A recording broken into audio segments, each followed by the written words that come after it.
Well, Grand Rising, everybody, and thank you so much for being here and your patience as we address the technology concern of the morning, which was Blog Talk was down, and we decided to put Podbean up. So, life is not what happens to you, but how you respond to it. And so, I am excited. So, we've got Teddy here already this morning. Thank you for being here.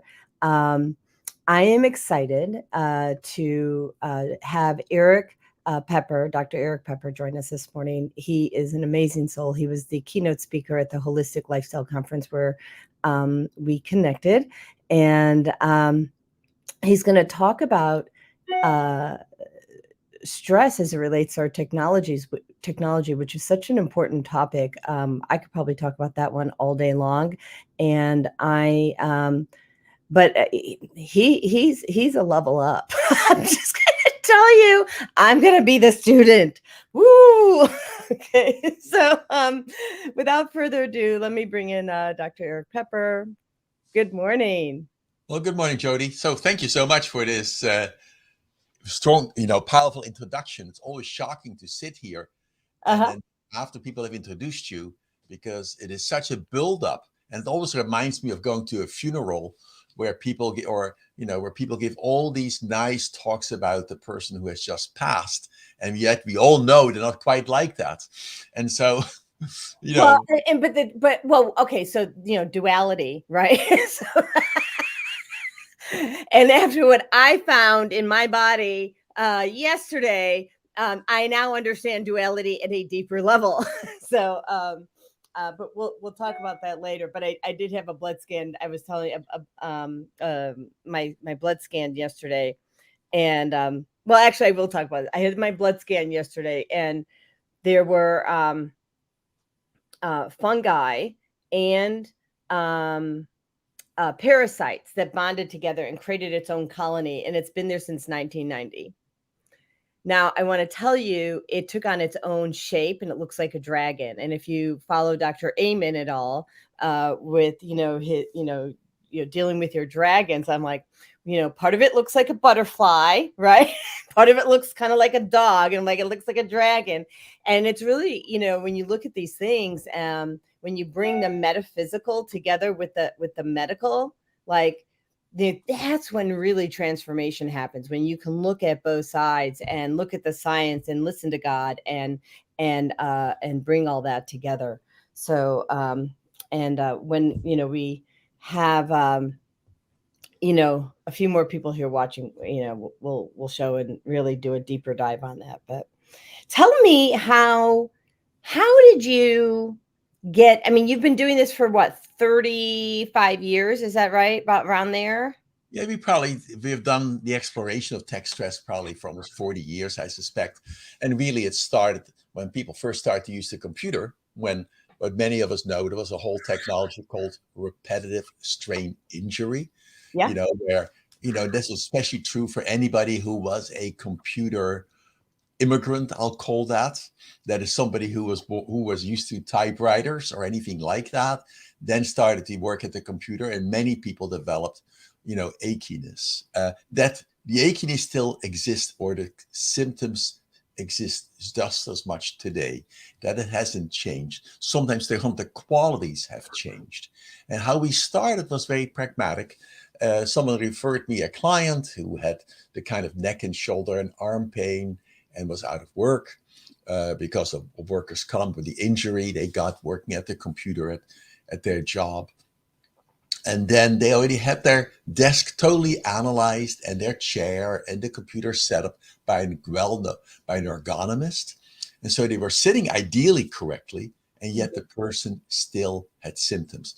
And that really showed, or gave the hint, there was something more than just the ergonomic component of it. Ergonomics is how you set up your world around you to optimize it for your health and performance, I would say.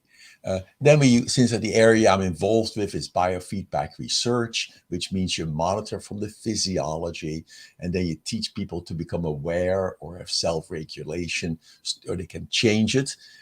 We then monitor this person, monitor their muscle tension, their shoulder, their arms, And we can even look at breathing rates. And then what we saw really is that, for example, and they brought their hands to the keyboard without any awareness. And I think that is the underlying piece.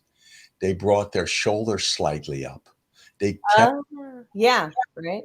and they didn't know. The key is the person was totally unaware. And if you hold your shoulders up for a while, you're going to be in trouble because muscles are basically, you could say, evolved to tighten and then let go and relax to regenerate. And so the physiology showed that the person, in fact, was bracing, did not know it. And that pattern of bracing was partly how they were sitting. It was both the external components, how they sat, and also their own internal stress or thoughts, because thoughts and emotions affect and impact body just as much as body changes thoughts and emotions. That's called the psychophysiological principle. What the physiology does and the biofeedback does, it really monitors and shows you this relationship. So when you have a thought, it affects your body, or vice versa. And therefore you can become aware. And then it becomes a methodology to learn how to change your body and often your thoughts and emotions so that your health is optimized. The way to think about it is at the computer, when you're sitting, even if your chair is the correct chair, perfectly adjusted for you, it only gives you the opportunity to sit correctly. If the arrangement is incorrect, then it's very difficult to do.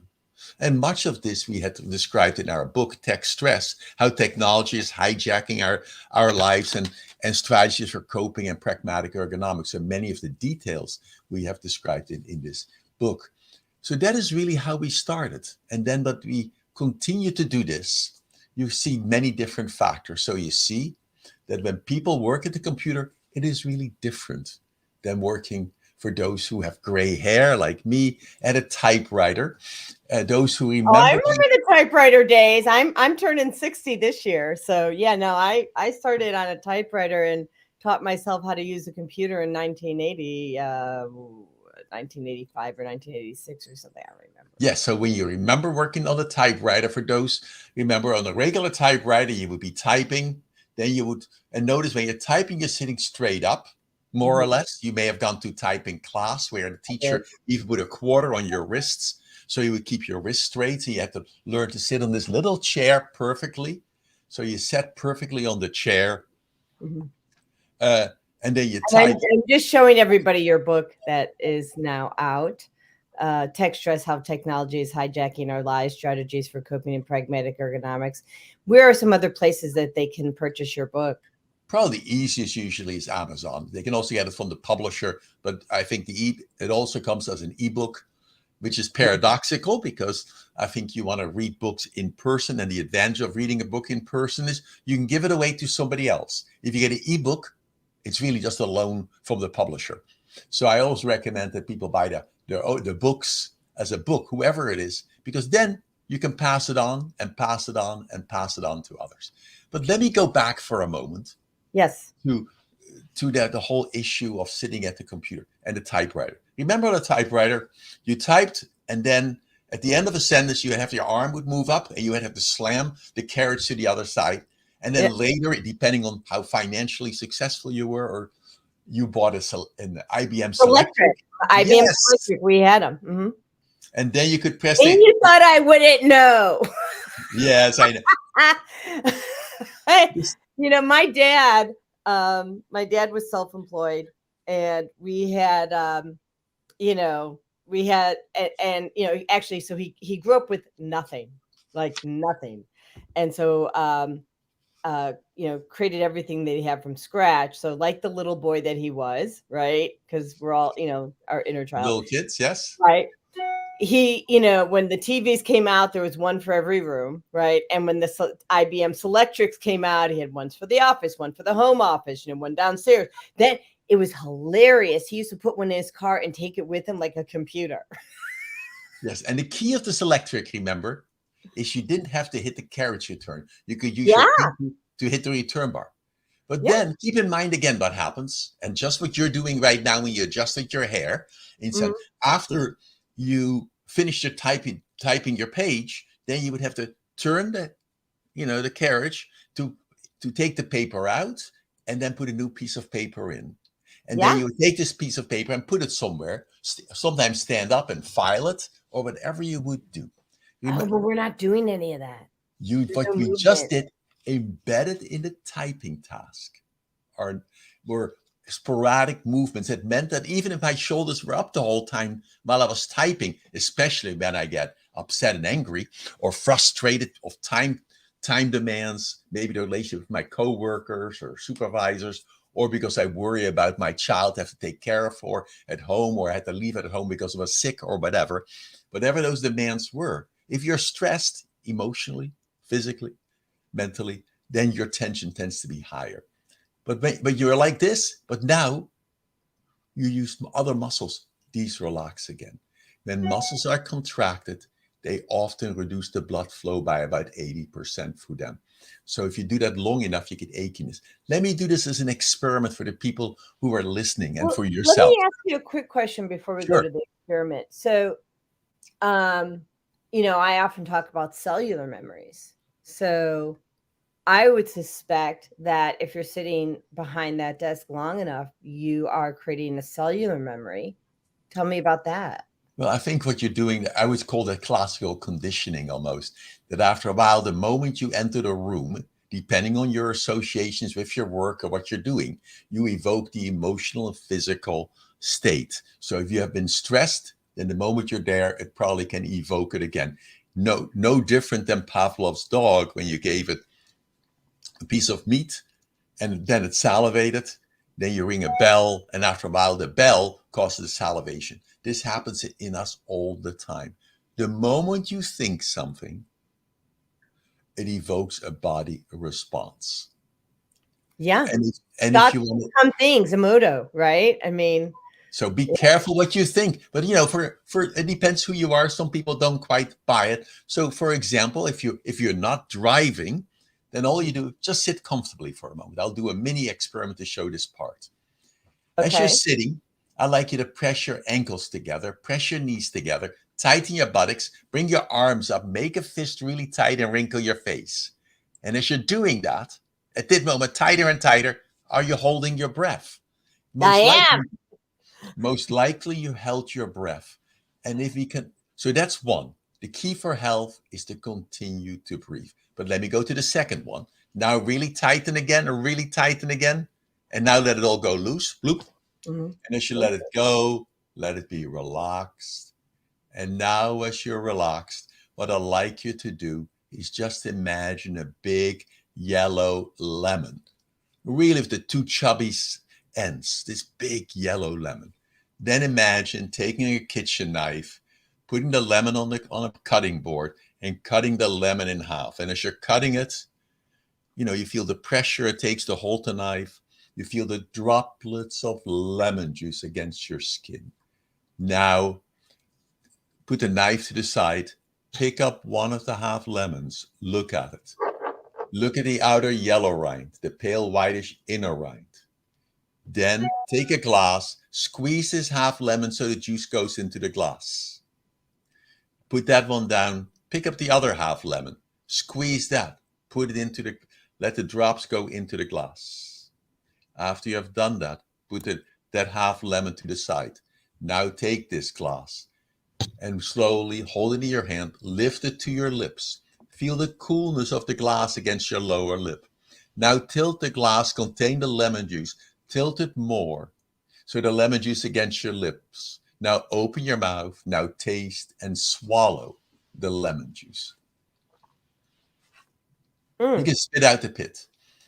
And what most people experience, is that when they do this little visualization, all of a sudden they have more saliva. Yeah, I do. You see, and if you think of that, that's much more important than we think. Because what happened? I changed my autonomic nervous system. I changed my physiology just with a single image and thoughts. So therefore, what we think, what we let go into our eyes, into our awareness, in a sense, affects our physiology, and our health. Well, and then you bring it into your field. I mean, you literally bring that energy into your field with your thoughts.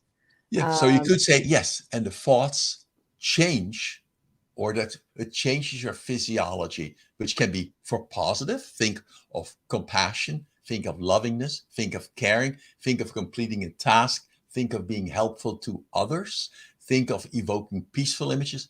And what do most of us spend our time doing? We watch these streaming videos, which are violent. And so we get all agitated, and then we have trouble sleeping at night. And or we look at screens. One of the most interesting qualities about screens are there really two. One, at night, it is that the screen produces blue light, which tends to interfere with the melatonin. It interrupts our sleep, especially if we're older. That's one. Two, when we look at screens, it also evokes our awakeness or our agitation. If you watch streaming videos, do that. If you're looking at your cell phone just before going to sleep, what is my responsibility for tomorrow? I look at my social media. I get excited. I text. It wakes me up. Well, right. And so I teach people to, when they go to bed, first, I mean, and I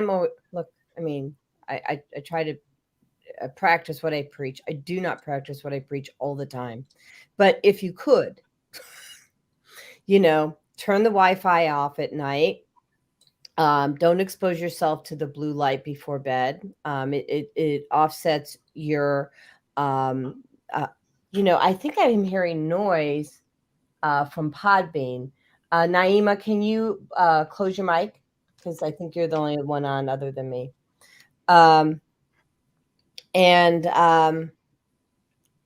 Anyway, so it's unplugging basically before you go to bed is really the gist of it.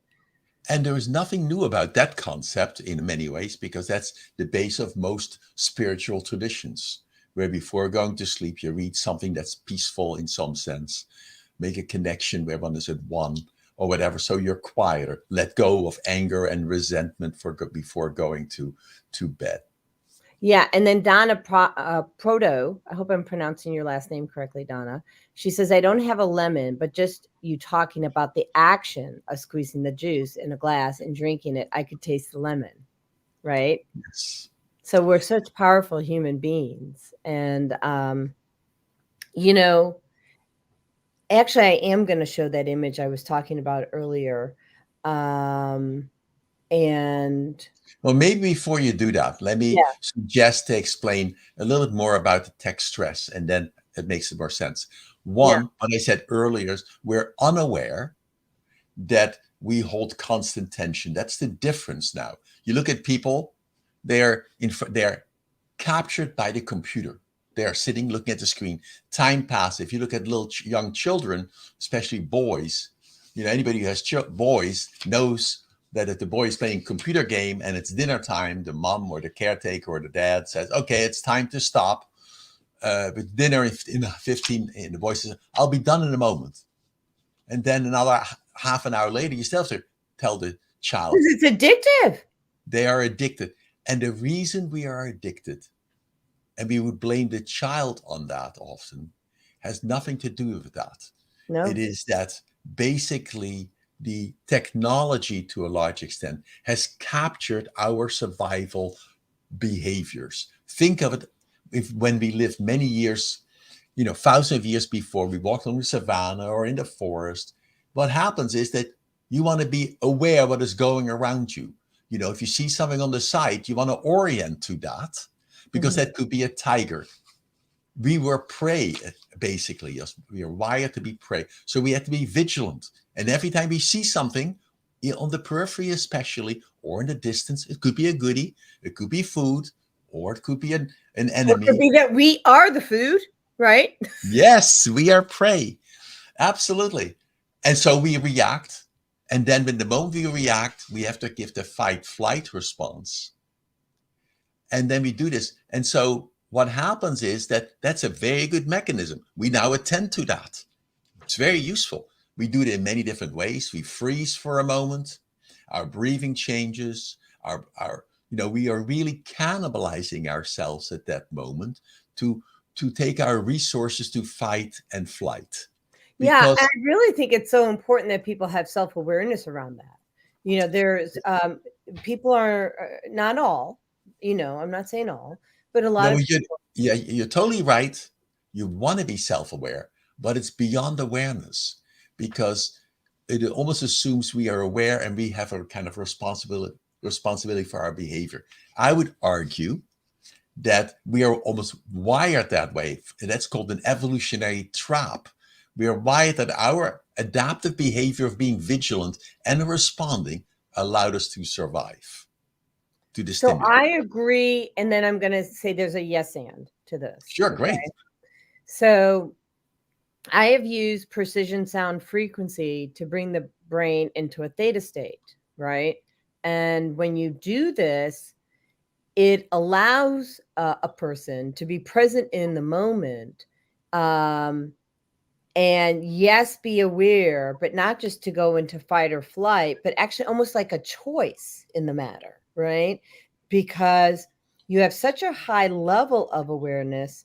Not only are you going to run, but you're actually going to have a specific place that you're going to run to, because it's going to be thought through, but in nanoseconds, right? Because your brain no longer has the chatter, the brain Well, chatter, the monkey brain, some people call it. But the and I've been using this technology since 2014, and it really changes people's lives. yes, I would agree totally on that part. And I would say that when we give that reaction, it is basically an automatic response for survival, but we do have an option, and we can learn skills to interrupt that, to pause, to not react, to say, oops, there I go. I can pull back. I can make time out when I do it. So, yes, that's the whole purpose. Otherwise, we wouldn't be doing a book to say from Techstress and how you can basically transform it to Techhealth. But I think it Yeah, is, and I would love to talk about one of the things I'd like to have you share about, because and actually then I want to show this picture because I think it's just so amazing, is that how technology disrupts the microbiome. And do you talk about that at all in your book? Because I didn't get a chance to read it between now and the time we got you on here, so I apologize. no, the book does not deal with that. It deals indirectly, you could say, because if you make the assumption, which Hmm. is correct, I think, that during technology can also be very helpful. But if you're more in this chronic, slightly activated state in which you breathe more shallowly, which is clear, you sit in a body position, often slightly collapsed, which lets you evoke more easily hopeless, helpless thoughts. That changes the digestive process as well, and therefore it would indirectly affect the human biome. People have not done studies with Techstress per se, whether the biome changes. I think the critical part of the human biome, the first step, there are about 4 or 5 steps which are really critical in the human biome, as you well know. Hmm. Uh, Well, and I and think that there may have been studies, and I'll pull them out because I'm doing a talk for the Georgia Addiction Counselors Association in at the towards the end of October. But what it does, we know that the technology itself changes our cells, right? And it and from what I saw yesterday when I had this blood work done, when you combine that with having um, parasites or fungi, they actually chomp away at your cells. They take bites out of it. And we are just making it easier because our defense mechanisms are down when we're not sitting properly. The flow of energy is not going properly from our brain through our spine and to the rest of our body.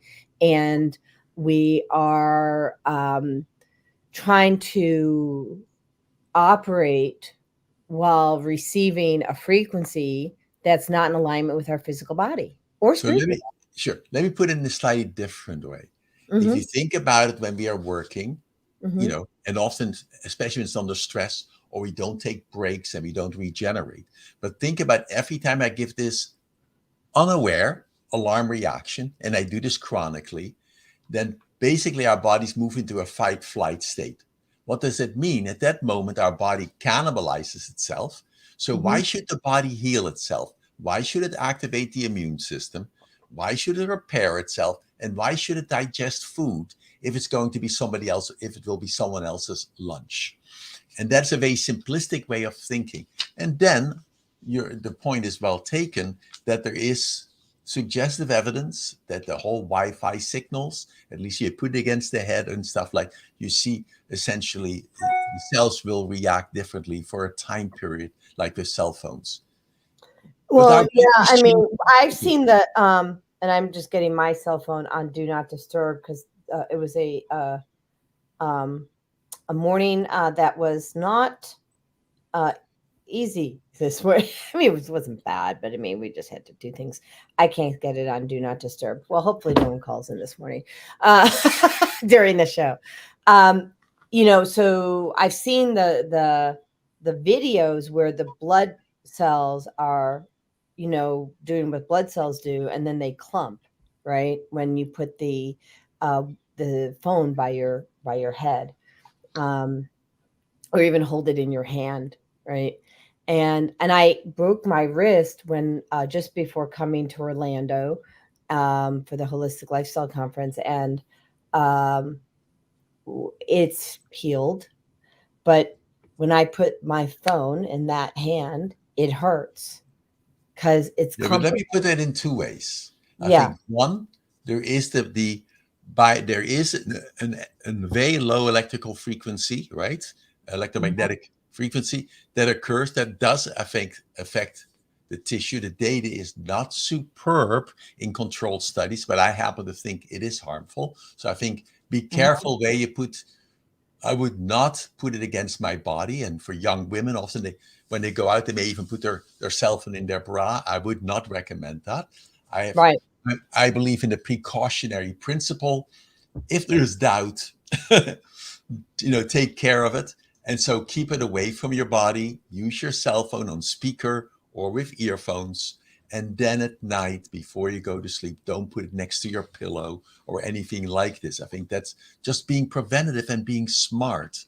But there are many, it is so interesting when you think of the problems that occur because people get the neck and shoulder pain. So let me first go back to the body, and then I'm going to go how much our body posture, which is changed. It's huge. I mean, it's huge, but I just want to go back to the phone just for a brief moment. So, my brother was a chiropractor. You wouldn't know this, but my brother was a chiropractor and a bodybuilder, and he used to work on the Chicago Bulls and the Chicago Bears. He was really successful. And it was at the time where, cell phones had been out for a short time. It was the 1997. And he, like all of us, put the phone by our head. And he got a brain tumor, had a seizure on the beach, and he died. And yes, the data, you're totally correct. The data shows, at least it's the probability is quite low, to be really honest, but the data seems to show that if you hold that the people who had these brick cell phones or cell phones, if they always used on the right side of their head, then they would tend to get the tumor on the side they used the cell phone. Correct. And there are some cases of young women who develop breast cancer in their 20s where they have put because they have put the cell phone during the time of the storage in their bra. Well, I mean, and the thing is, there's ways to neutralize all that, using other frequencies, minerals, and, I'm a nutritionist. So I focus on the energy and the nutrition and how the nutrition supports our energy fields. But please go ahead, go on. No, the data is, you see this for men as well, that if you go back to testicular cancer, when people used to wear the cell phones in the holster on their belt, then there is some statistical seeming increase increase where there's an increase in testicular cancer on the side they have the cell phone. So rule one, I would say, is whether you agree with this data or not, take the precautionary principle. Just assume, protect yourself and put the cell phone away from the body, turn it off when you don't need to. From an evolutionary perspective, even if the data isn't good, it would make sense to me. Because in evolution, any change that is novel tends to interfere with makes it more difficult. And we have never lived in a world where we have these sharp electrical transients which do affect the electrical activities of our body. Whether we like it or not, it's new. Novelty tends to interfere with performance. And All day. Yeah.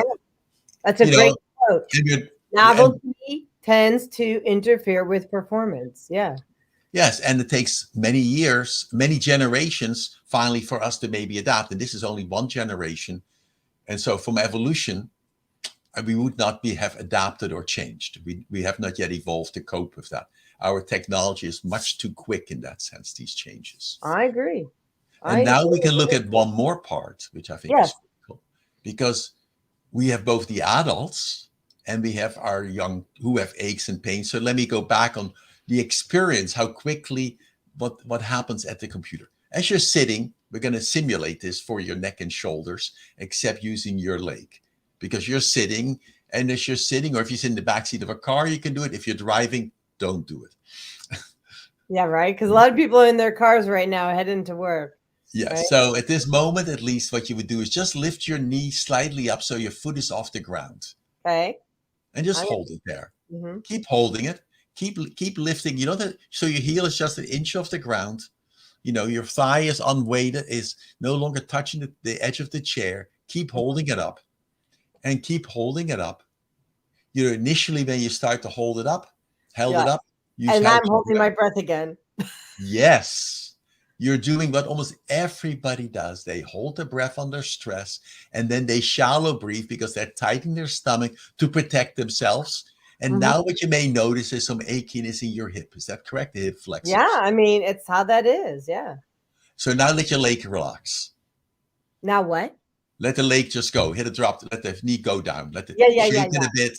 Let the discomfort disappear. But why did this discomfort occur? You know, you only held this muscle, tightened these muscles for maybe less than a minute. But now think when you go walking, you use the same muscles. And you can walk. Some people walk for hours. Some people go shopping and they have no pain unless there's some joint issues in their knee or ankle, but they have no pain. What's the difference? It's the same muscles. The big difference. Yeah. The difference is that in the first case, you held it tight and kept holding it tight, which inhibited the blood flow, didn't allow the waste bodies to go away. It reduced the lymph circulation. But when I walk, I swing my leg, I tighten it, I let it go, I tighten and let it go, which allows, as you tighten, you know, you have activity. When you let it go, the blood flow can be established, taking away the waste products. And that is how our muscles are really functioning. When we sit at the computer, we don't do that. We look at the screen.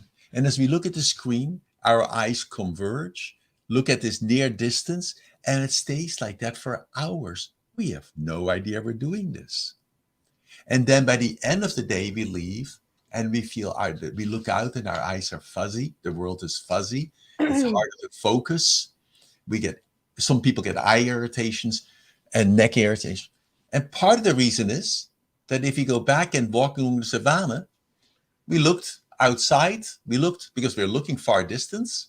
We look at the far distance, and when we look at the far distance, the eyes relax. That's called the eyes comfort. And then when I have to look nearby, I look nearby. So we alternate. And we have lost that spontaneous alternation. And you can see this now, even in young children. Since the pandemic, we saw almost a doubling of the myopia rates, nearsightedness. Because children look at screens. As a little child, you look at a screen, your eyes converge. You know, we forget that our bodies model themselves as we use ourselves. How we use ourselves develops the structure, then the structure limits our use. So as a young child, by only looking at a screen, Well, we're never not using the muscle. those muscles shorten. It literally changes the globe, the eye. It Mm-hmm. now changes the focal length inside for near distance. No wonder we have this epidemic of nearsightedness. If you go to cultures historically, such the Bedouins in the Negev desert, who are outside a lot in bright light and look near and far, their vision is not 20/20, it's 20/10. That means they can see at 20 feet, but you can normally see only at 10 feet. Wow. And we have lost that ability, almost that skill, because we have continued looking at the screen. If you go to Singapore, where you think of the houses being slightly smaller, children spend a lot of time on screens, playing games. And then when you look at the screen, you only look at the wall right behind the screen. You never see a far distance. You don't play sports outside as much. 82% by the time people are teenagers need to wear glasses for myopia, for nearsightedness. It's an epidemic. Now, when we go to our young students today, young people, you see another component. You have the physical complaints of the neck and shoulder, of the back, but we have posture as well. Remember, what the classical seat posture is our new culture. We're looking down on our cell phone. How many hours a day? It's shocking. Or we sit at the computer, we slouch, and then we have a harder time seeing. We go forward. Each time we slouch, we become more curved in our spine. When you do that, you do multiple things. One, you're changing your breathing pattern because no, you no longer can breathe easily. You don't know you do this. But basically when you slouch, when you're breathing, you can only breathe higher up in your chest. What does that mean? It means that previously, if you could be tall and erect and let your stomach get bigger when you inhale, let the stomach get smaller when you exhaled, that allows regeneration. It's almost like think of a little baby. When a little baby sits up, a 1-year-old, a 2-year-old, they're sitting totally tall, and you see this big Buddha belly move in and out. Right. Or look at your dog. One of my workarounds for this is, and I only started this last night, is I joined a choir, right? Yes. So the phone, that's not out, right? And you're watching the choir director, so your head's not down. I mean, it's going to be down a little bit because you have to learn the music, but you know, and you have to practice, building your diaphragm, right? Yes. And But work you on have to do breath. but you have to do more than that. You have to change your clothing as well. Because if you are wearing tight clothing, which many of us do, because my gosh, who would ever want to date us if our stomach is bubbling out, our self-consciousness?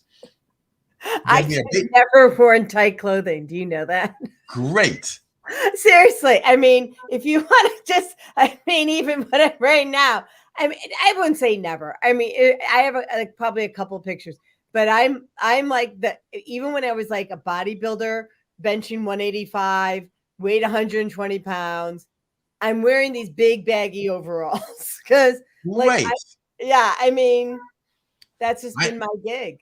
Yeah, and remember, many of the symptoms we have today, are similar to a disorder called neurasthenia. Funny term, neurasthenia, which has occurred with women in the late 1900s and early 1920s. Oh, That I know. era. But think of the late 1900s. What did they wore these tight corsets?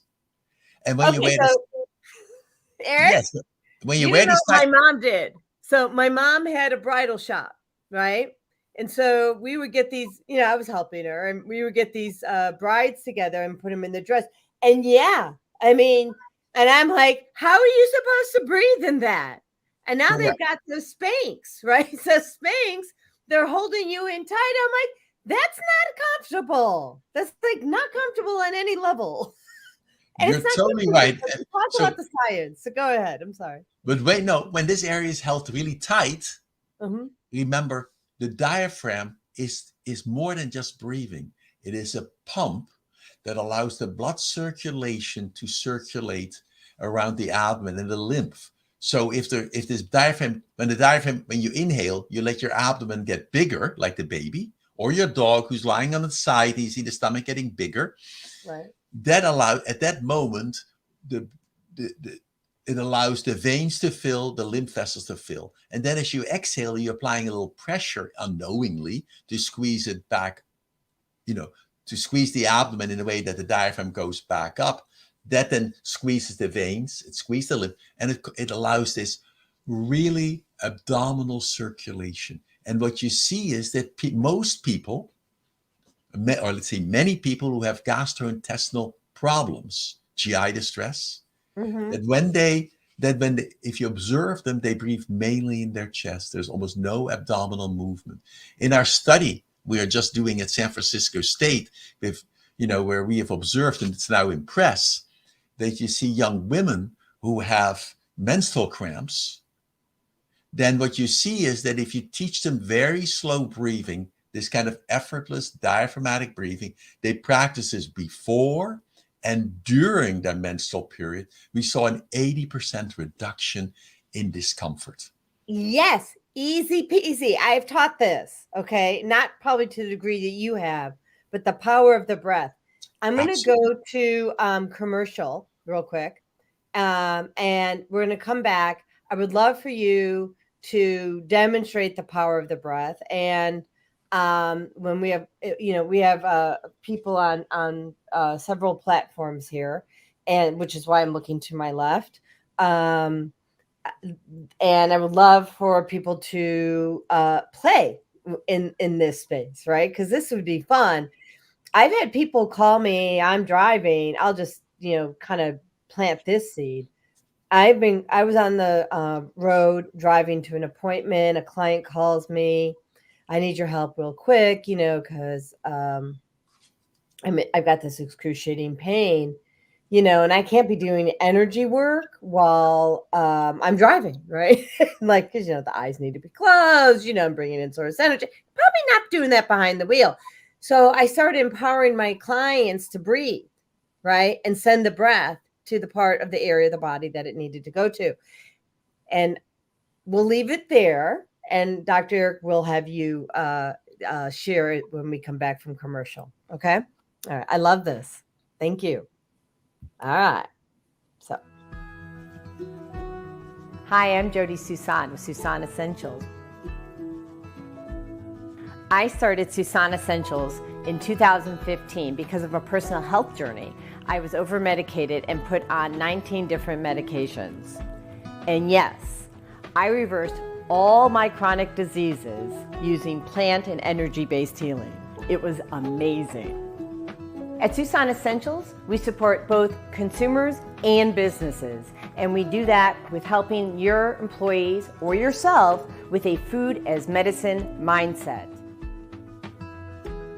How Susan Essentials supports businesses and consumers is we teach people about a food as medicine mindset.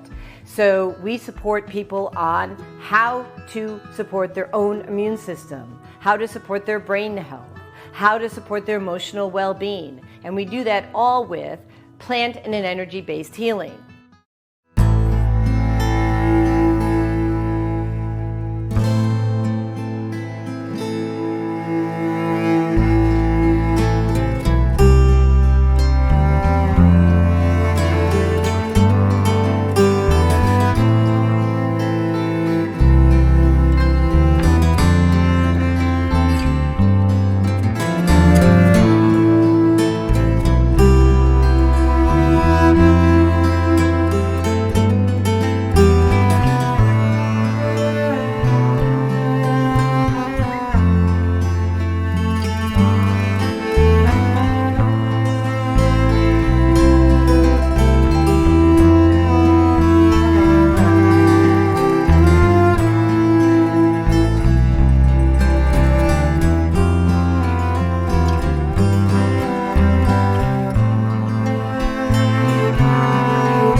The Female Solution Global Radio TV Show invites you to an invigorating conversation. So apparently we had the loop on. I'm like, we don't need to see that again. But I just want to share with our listeners, please don't call into that number because Blog Talk is down. So, and I'm not sure if it's ever coming back up. It's been down for a few days. So, um, so that'd be an interesting topic. So going back to the breath. So take it away. Tell us about the breath. So let me do it two parts. One, Mm-hmm. keep in mind that posture is critical. If you just think of, you put your fingers right at the pubis, the body, right on the bony part at the bottom of your abdomen and at the bottom of your ribs. Mm-hmm. And when you see that when you're sitting erect, there's much more distance between the two. If you slouch and curl, it's much Yep. smaller. So in a way, that area in your abdomen is really constricted. It doesn't compress, but it means there's no flexibility when the diaphragm tries to go down when you Well, think inhale. about the garden hose, right? So you've got a garden hose and you're watering your plants, but you put a crink, You got it. right? And yeah, honey, yeah, this is my life. So and so So it doesn't go. It it really doesn't goes flow. The water doesn't flow when you put a right. kink in the hose. And I will add to what you're saying and give you back the floor is that the way I've been taught is that the body doesn't heal when the spine's not aligned, right? So I would say how we use ourselves affects our structure, and our structure constrains how we can use ourselves. Because I don't want to make it that absolute, but I would say because some people are born with a curved spine or things that they have accidents, they can work their optimum. And you're totally right that you want to be tall and erect in the sense, and without tension.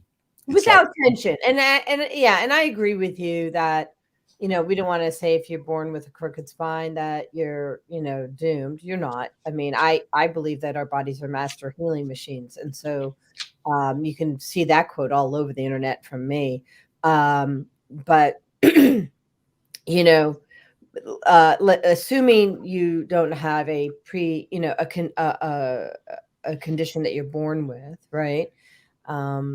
Your body just feels better, functions better, and your brain will function better if you can keep your spine And if you can without breathe a subluxation. yeah. Yeah. And I would argue it's Mhm. not only the posture, it's also where you breathe and the rate of breathing. I can allegedly be tall, hold my stomach tight, almost like in military posture, and breathe high up in my chest and get neck and shoulder pain. Or I can be tall and breathe very quickly and also Mhm. get in trouble. So it's not just that I'm only tall, there's a sense of peacefulness in that posture where I allow my body to breathe fairly slowly. And so if I think of breathing that way, then let me do it in two ways. I want to show how breathing can affect, how in literally a very short moment, breathing can affect your awareness and your mood. And so, which is also we describe in our book as a little practice because of what happens at the computer without knowing. Okay. What I'd like you to do is just breathe normally. And Mhm. now I like you in a moment, don't do it yet. It's just each time you exhale, exhale about 2/3 of the previous inhaled air. So when you exhale, instead of exhaling completely, only exhale, let's say 60%. Then Exhale, you inhale exhale normally again, less. and Yeah. then you exhale again 60%. Just start doing that. So each time you exhale, with each breath, exhale only I don't about like that. 60. It doesn't feel good. Yeah, but just keep doing it for a moment because Must I? yeah, just for fun. Just we won't do it for a long time, but just practice for a moment doing it. To do it for just about, we'll keep doing it. Each time you exhale, exhale only about 60%. Keep doing that. Keep doing that. Keep doing that. And if Okay. I think that's probably enough, you would say, I Yeah, want to I'm like, stop. I'm getting stressed. Yes.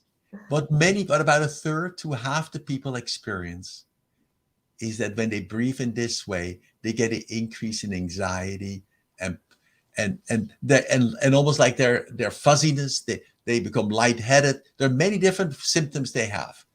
The Yeah. key is that when many when people looked at you, they probably would never know you breathe that way. This can be very subtle. So how we breathe affects not just our physical body, our emotions as well. Well, actually, it's funny because I pick up on people's breath all the time, and I'm catching them holding their breath.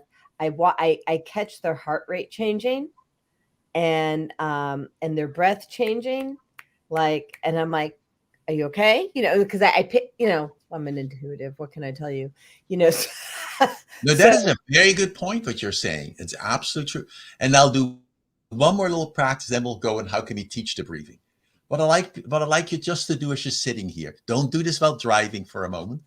At that moment, what I like you to do is keep your head straight ahead. I'm going to make a clap like this. And with each clap, I like you to look to the extreme right, and then the next clap to the extreme left.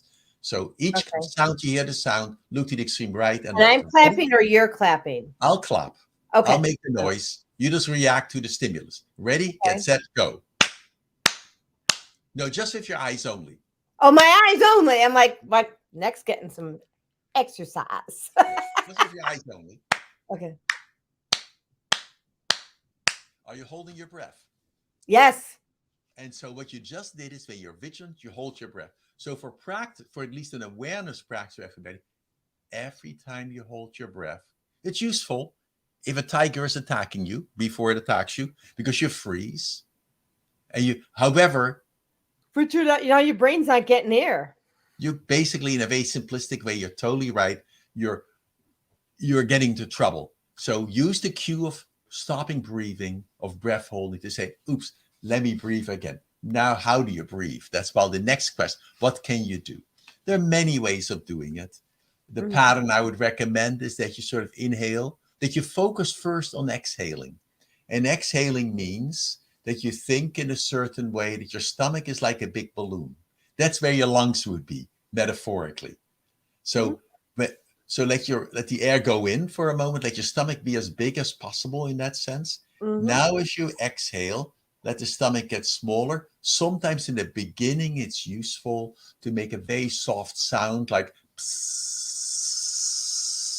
The air just flows very gently out, very so soft almost that if you held a dandelion, all the little fuzzy, they wouldn't leave. Normally, when they go to the dandelion, we blow very fast. No, I go so soft, and I do this. And after my stomach has gotten smaller, I still stay tall. I let the stomach get bigger again, as if I feel it loosening. I can really feel my pelvic floor relaxing. I feel my hips. And then I repeat the next exhalation. And if I think of a timing sequence, I would inhale to the count of 3 or 4, make an easy transition, and then very gently let the air flow out I'm slowly. gonna go sleep. Feel very relaxed. Yes, and now you do this a few times, and the key is you can do this the moment something happens. At that moment, gently exhale, let yourself get tall.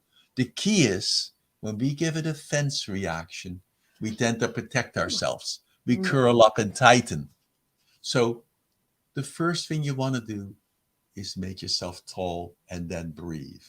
And if you want to learn how to breathe more like this, there are many strategies. So let me give one or two more.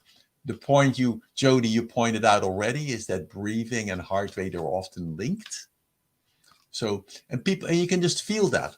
It's Yeah. easier if people are younger, but put your fingers against the carotid artery in your neck or on your radial pulse and feel your own pulse. Yeah. Sometimes the neck is very easy. But And just I would love for people just to think about, just for a minute, like, before we go into all of that, I want people to really understand, because I sense that we could spend a few more minutes on the feeling, right? Because when you're holding your breath and when you're not, uh, like, if you get in an argument with someone and you'll hold your breath because you're not feeling your feelings, right? And so you don't want to be quashing yourself, and stop, and you're doing this on autopilot, right? And so the autopilot part, I mean, it's meditating, using sound frequency, there's a lot of ways to calm the brain chatter. But what I'm trying to say is that it's difficult to be the best version of you when you are holding back, right? And when you're holding your breath, it's such, as Dr. Erik is saying, it's a stressful situation. It's a stress state for the body. It's hard on your body. And I would also go into the fact that it's energetically very difficult on your body. And it sets a mindset that, because it's almost like you're putting your body on pause, right? And you really want to you want to be heard. So stop holding your breath, right? You can't speak if you're holding your breath. You want to be seen. And what I'm hearing is that there's an opportunity to shift the mindset about how we relate with others in the world, and how not only with others, but situations, the technology, of course, right? Because this is about Techstress. But I would assert that we learned all this prior to technology, because for centuries we've been quashing ourselves and not allowing ourselves to be heard, seen, or be seen but not heard, right? And I'm actually getting a download that this is a learned response, like learned helplessness. Like, yeah. I would say in many cases, we have this is the natural response of the body when under danger. We tighten up, we hold to protect ourselves. That is automatic. We can now interrupt that by re-establishing breathing. The moment we give this fear response or whatever it is, we're almost captured by our amygdala. And then, depending if we can identify that before it escalates too much, I can say, gosh, I'm upset, I feel lonely, and share that. That helps the communication. You can also be positive. The challenge is that if you get captured too much, then you really lose that sense of awareness. And my limited experience says, if you're really captured when you get really upset, at that moment, especially if you're in a discussion with people, it's very hard to get quiet at that moment very quickly.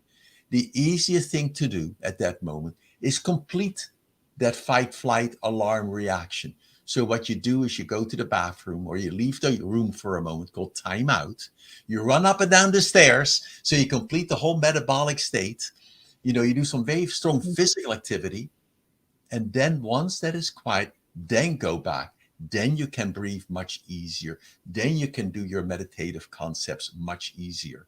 Oh, I fully agree, especially stepping out of the room for a moment, go to the bathroom. And if the bathroom's on the same floor, go to the bathroom on the upper floor, right? Because like Dr. Erik is saying, is that you want to get that activity, get that energy out, because that energy in your body is being housed. Actually, I'm just going to show you all something real quick here. You see if I can find that. I can. Give me 1 second. Yeah. So we've often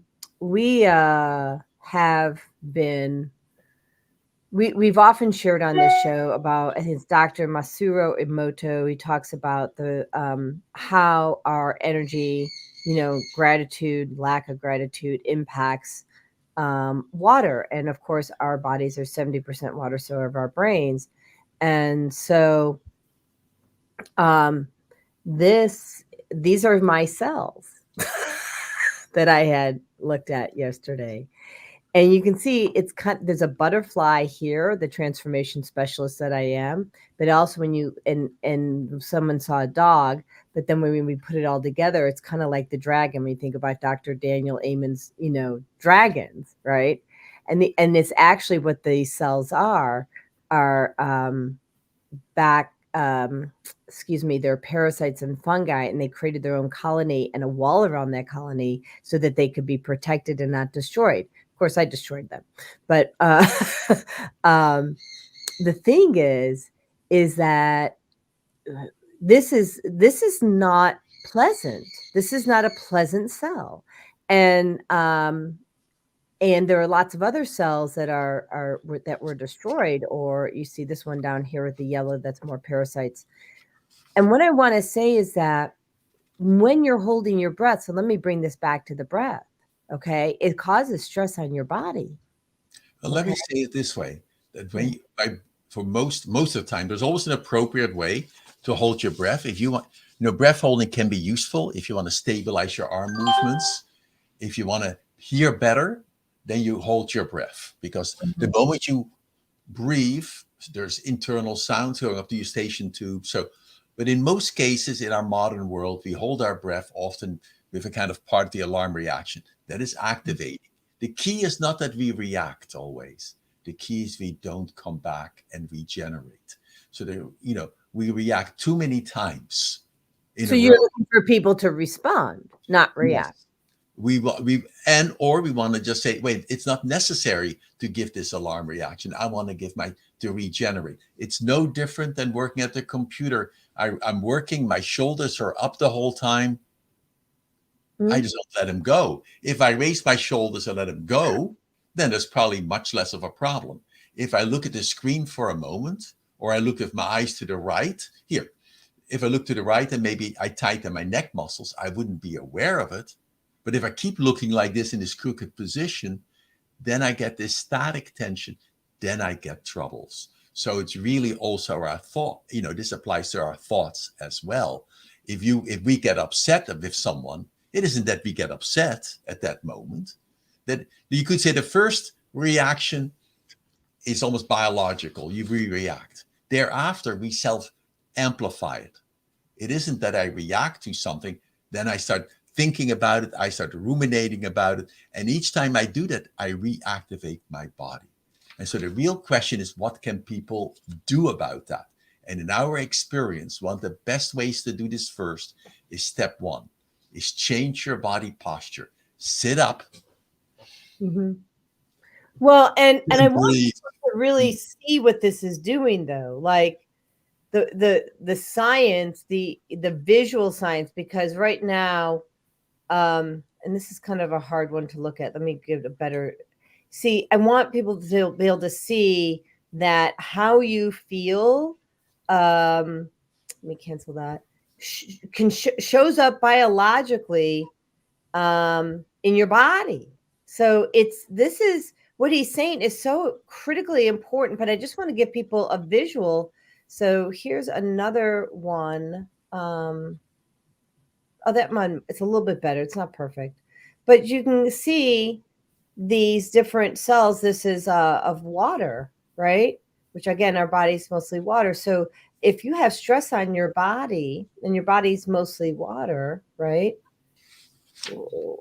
It's not gonna show up so good. And so I encourage you to listen to Dr. Erik with an ear that allows you to, and I know this is probably not part of your book, but I want to just take it to another level, that listen to this, that it's not just discomfort, you're actually changing your cells. You by definition, we are a system. So when we react, it isn't just our heartbeat goes up. We change our breathing, we change our digestion, our whole system is changed. The key is, what can you do how can you be aware? And so for that, there are a couple of ways. We don't know, we slouch, for example. We sit at our, we have no idea. And in our research, we have clearly shown that you can wear a little biofeedback device called an Upright Go 2. You put it on your neck with your cell phone. Notice the use of technology paradoxically at the same time. You calibrate, and now every time you slouch, it vibrates. So now that can help you become aware, I'm slouching. And now you can say, why do I slouch? Well, I slouched because I was looking at the screen. Maybe I need glasses. I slouched because I felt hopeless. I had negative thoughts, the workload. I start to sag underneath the workload. I slouch because I was tired. Whatever the reasons were, you identify, and then you interrupt that. You move, you sit up, and go tall. That is the most useful device one can get. It's called the Upright Go-To. And the second one we use is... And how expensive is that device? What, excuse me? How expensive is that device? It's about $80. I have no investment in it, by the way. And that's okay if you do. You're allowed to. I mean, I call my university professor. We have done research with it, and we've shown that when people use that, our students... And can you say the name of that device again so I can show people? Sure. It's Upright, UPRIGHT. Next word is go, G-O, and then number 2. Upright. So let me show people what this is. Okay, so again, we're going to just be on Amazon here for a minute. So because I want people to be able to come away. Oops. Yeah, that's the device. That's the device. You just had it correctly. Yeah, I want to give them the larger version. I just grabbed the wrong screen so that they can see a little better. And I'll do one other app which was useful for people. Yeah, so it's like Dr. It's like $80. You see it, the little app, the device on the person's spine. Now after calibration, there's some skill in learning the calibration, and then when you slouch, you can set the timer. There's a clock, the delay. Make the delay 5 seconds, not 15. It will give you a signal, and that will remind you to sit up. And I think I've also used and I forget the name of it. It's like a pair of bands, right? And they hook into your shoulders. And when I worked for this chiropractic clinic, I used to wear it around my shoulders because it kept my shoulders back, right? It's kept me in good posture. I need to find it actually. To me, that can be useful, and there's very good data that if you tape people up in the up posture, that in fact if you take people who are depressed, who are collapsed, you tape them up in a controlled study where they're in the up posture. So it's like wearing this kind of device metaphor, except now they don't know it. That after about 20 minutes, there are mood changes. There are significant changes that occur. The trouble with that approach is, from my perspective, is that, in fact, your muscles get almost more weakened even more in some ways because the outside device does it for you. And the key with this self-care approach and awareness, you can help identify what were the thoughts, what were the situations that triggered this response. So now you have the option to make a change, both in posture and thoughts, emotions, situations. And the next one is how do you do breathing? And I would recommend that there are many ways of doing it. There are many apps, and an app we work with is one called Flow MD, FLOWMD. Flow MD, and that is an app on your cell phone. And it does 2 things. You can put the app in the cell phone in front of you. It uses the camera to identify your breathing pattern and then guides you. What's it called again? Sorry. Flow MD, FLOWMD. So let me find that because I like that idea. And it also allows you to take your pulse and measure that as coaching. And then there are instructions how to breathe. It is just coming out, so it's a very new way of doing it. It's called Flow MD. I'm looking for. I found it, but it says flow management devices. That's the right one. Let me look at how are you on your cell phone or? I am on here. So let me just share the screen. It is. Let's take a look. Flow MD. I think it is at Flow MD. No, that is not the one. that is something different. Okay. Yeah, that is not the one. Let me see if I get.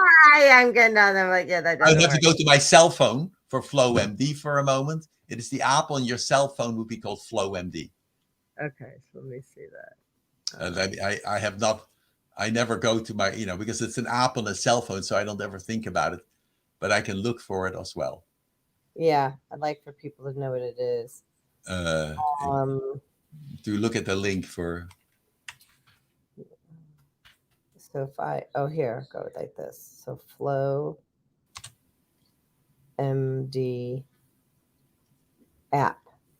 Oops. Yes, it's a Flow MD app.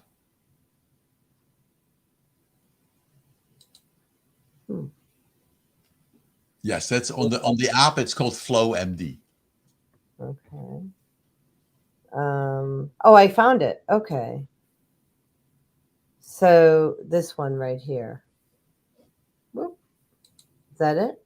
Yes, correct. Awesome. And then if you adjust the cell phone in front of you, it will monitor. It will put your hand on your stomach.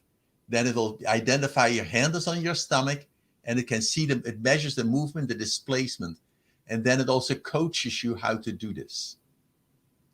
Interesting. And then the other part it does, it allows you to monitor your heart rate by putting. Cool. That's the one. Yeah, so I just want people to see this. So, Philip's calling me. Hi, Philip. He hung up real quick. I think he heard.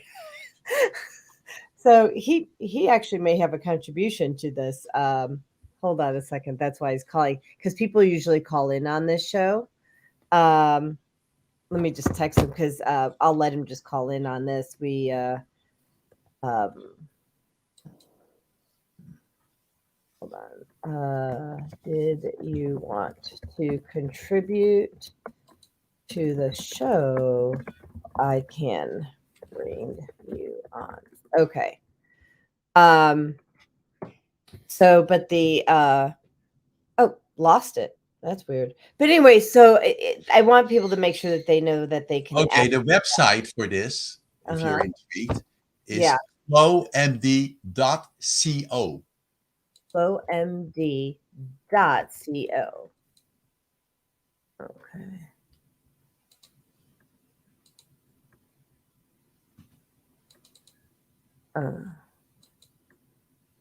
So interesting. Well, I like that they have the sky on there. Is that right? Is that? Oh, okay, here we go. Oh, they want you to use this on your mobile phone.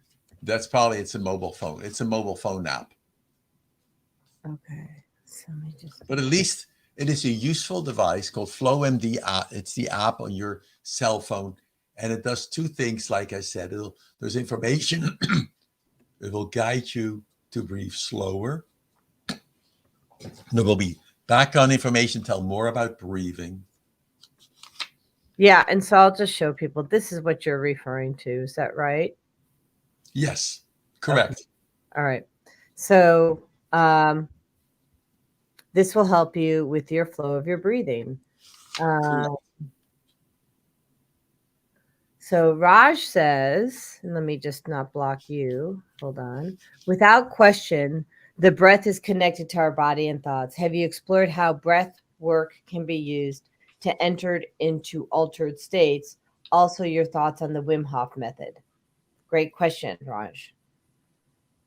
Well, it's a very good question. There are many people that have used breath to alter states. It's the traditional way, one of the traditional ways pre-psychedelics to do that. And often, Stanislav Grof did is like a kind of hyperventilation. They do this. The yogis do that by the very slow breathing. So breath is the mind, body, spirit connection. You think of spiritus, you think of the terminology. So it's always been linked. In Western science, as a group, we have not looked at that much. In terms of the work of Wim Hof, he teaches different kinds of breathing patterns, which suggest, at least when he does it, that it can also activate your immune system. At least he has demonstrated in the laboratory. It's more than that, because it isn't just breathing. It's also your mental attitude with it. We're not separate. So we have to keep in mind Wim Hof also has a mental focus when he does the practices. So it's not just all these are not just mechanical. So when I keep thinking about it for people, when you're breathing, when you're trying to breathe, you can breathe mechanically. That's one way. It's somewhat helpful. It works well. But include an attitude. If you think of the work of heart math, then you think of a positive, loving experience. If you think of yourself, and when you think of breathing slowly, let's say about 6 breaths a minute, where you allow the air to come in, you exhale, and then almost pause and have a trust as you exhale. Imagine the air to flow like a streaming gently down your arms, gently out your legs, as if you're channeled for a healing energy. And if you do that, notice you're occupying both your brain, your thoughts, and body. And for those who find that challenging, a very easy way to do that in our research was to do toning at the same time, or singing. So if you study people who sing Ave Maria, and I'm going to cough and clear my throat, but if you do Ave Maria, Ave Maria, if you think of that, that's about a 10-second phrase. And when you repeat something like that, your brain is not thinking of anything except of the Ave Maria. You're breathing about 6 breaths a minute, and you see this high heart rate variability, which means on the inhalation, your heart rate speeds up, which you could say is activation. It's really our withdrawal of parasympathetic activity. And then as you exhale in the sound, your heart rate slows down. That pattern is a pattern of health. You can do that Well, easily. so hold on. So, last night, I hadn't sang since 1981 after my choir director died. And I didn't even realize it. Like, I just stopped singing, right?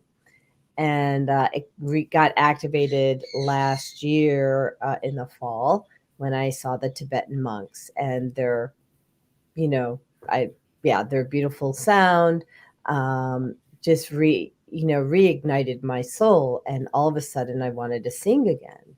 It's just a gift from God and a gift from them, right? And so started singing, and last night I joined a choir. And you really have to, and I'm not good at this. It's going to take practice because it's been decades, but you have to control your breath. You Yes. and it's not easy. And I suggest that if you like singing, join a choir, do karaoke, do something, because you can actually heal your body with humming. I mean, But the key, I think, of that is that you need to learn to also diaphragmatic breathing. So many people, you could say, almost for fear or because they had abdominal operations where they learn not to breathe in that area or use that area for breathing. So you have to also learn to let that go, because in some sense, when you inhale, you want to be tall, let the whole abdomen expand, and then do it. And it's probably a very easy way that combines both the singing and maybe Tibetan model. And this is one of the studies we did, in fact, and we compared toning, which is a making of a sound I'll guide the audience through, and versus mindfulness, that if you do toning, you get quicker quiet inside, you get better heart rate variability. Because and so what is toning? It's just simply making one of the classical sounds like Om. You can just do this. So if you're sitting oh, here, you go mhm, Om. you're good. And again, then you let the air come back in. Oh, keep being tall. It's not at the end of the exhalation. You compress your chest. The stomach goes in. Oh, and you just keep doing that. And you can feel the vibration in your abdomen, in your body. You keep doing this and do this for 10 minutes, very slowly. Let the sound just get longer and longer. And I almost promise you, you feel better. Your brain will be quieter. You're more at peace. And we have done this published studies. And if you're intrigued, look at our blog, pepperperspective.com. And And I will show that. I'm looking for the video. And I'm not going to show the video. I'm just it's going a to play. video by Madhu Asiani, who guides Well, us the through. one I'm going to show is of, and it's interesting. I don't seem to have it readily available, but it's of those Tibetan monks. Hold on. No, that's me recording the rain because the rain is soothing and healing. While No, I'm looking at this, is Rajai, did we answer your question, or do you have a follow-up question to that? Just make sure that we've done that, and then make sure that people also know how to connect with you. And then we should also go to commercial real quick here before our time ends. So yeah, let me just do a quick commercial, and then Raj, while we're a commercial, go ahead and let us know if we've answered your question. If there's a follow-up question to that, we'll bring you back, and I'll do all that real quick. So, oops.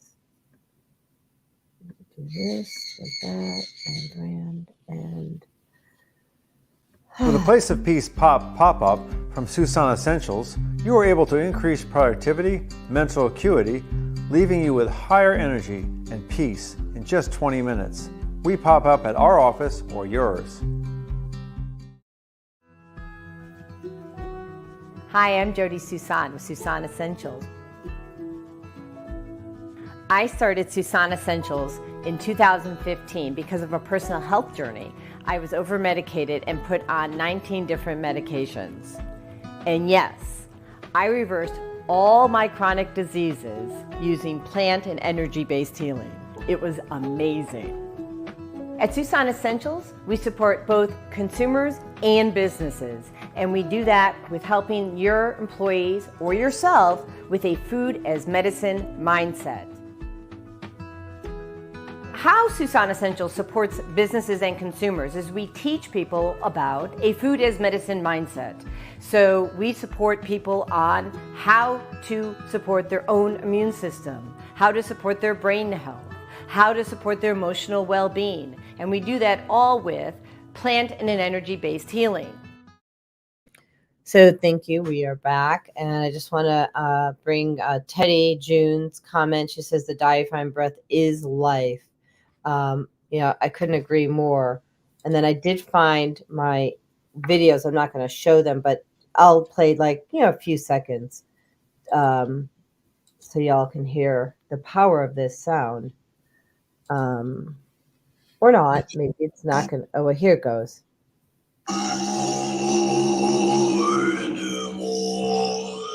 Can you hear that okay? Well, I think the challenge of that is one, if you listen to people, what is really great, that can help you by listening to the sound. The other part is there's a distinction also by doing it yourself. And that's why I think of toning as a strategy, which is really useful because it's fairly easy to do. You can do it in the shower. If you're ashamed of yourself that other people hear you, you go in nature, or you can even just hum. Just humming, but make each hum a long time. So it's like, because ideally humming, also you feel the vibrational quality again. You're doing something. And when you're doing that, you're interrupting your own ruminations. Yeah. Yeah. And that is the advantage. So we found at least in the beginning, if you have a noisy mind or if you feel stressed, do the following. One, the moment you're stressed, change your posture. Because initially when you're stressed, we may give the defense reaction. Change your posture, sit up and look up. That is critical. And that method is really described well in our book.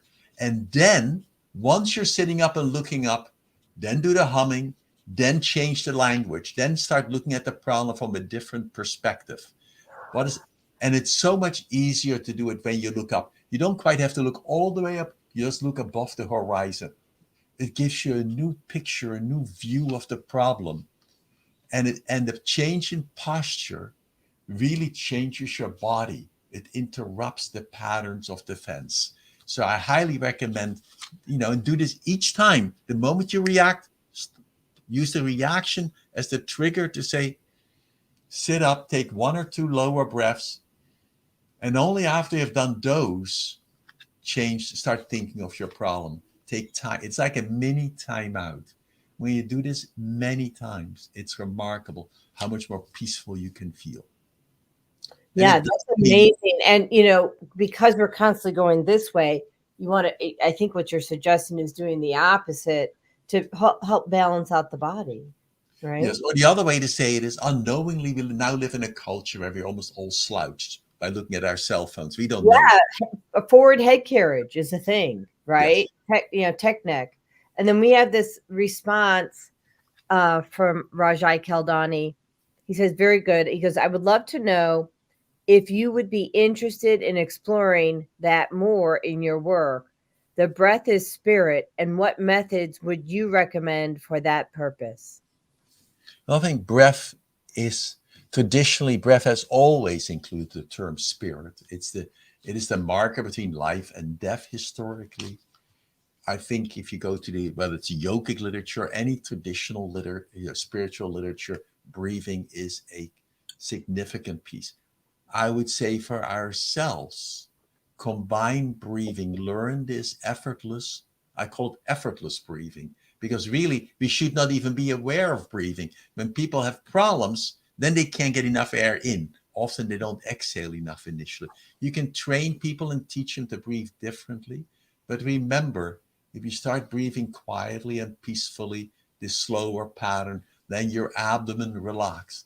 It's sometimes even possible that past traumatic events or thoughts come to the surface because our body, that sense, holds memories, and now you're letting these go. That is healthy and normal. And then learn to breathe lower without hyperventilating. That means because sometimes when people start breathing, they do it slow, but they do very, very big breaths and they hyperventilate. And that means that the quickest way to know it that you're doing it, I would say, in the right direction is if you're breathing peacefully, slowly, you may know, especially when you can think of the air flowing down your arms, get a sense of streaming. I know air goes out of your mouth, but it's your passive attention that goes down your arms and legs. That you find your hands and so when you're breathing, your hands start warming up. You're doing the right thing, and then combine that by using imagery and visualization. Imagine being in this peaceful place, or think of a religious sense and healing energy going through you, of being connected to something universal, whatever is your religious or spiritual background. Bring that in, but evoke a sense of calmness, and that will slowly settle in with you. And then during the day, when you have to work with people, or you don't have to, you all work with people. Sometimes we have people who we get really irritated. They trigger that. We already anticipate. At that moment, we think of them, stop, take a gentle breath, and as you exhale, send goodwill to them, almost metaphorically. Use your hands like a mudra. Send them goodwill before you even see them. When you wake up in the morning and you already say, oh, I gotta, at that moment, before the thought takes reality, pause. Take a gentle breath, put your hands on your heart, and then just send goodwill like an ocean wave going over that person. And if you do that for 3 months, it's remarkable how the relationship may change. Well, I know that it does work. I've used that similar approach in my life, right? With people that I really wanted to bring back and a family member, right? So and it shifted like completely. Hadn't talked to that person in years. And now we're in a relationship and a good one and healthy. Well, we forget basically that unknowingly, whether it's energetic, it's energetic, or you call it nonverbal cues, but whatever it is, that energetic sense, we are contagious. Our emotions and perspectives are to a large extent contagious. If I'm upset, the other, more likely it will evoke the upsetness in the other person, the irritability.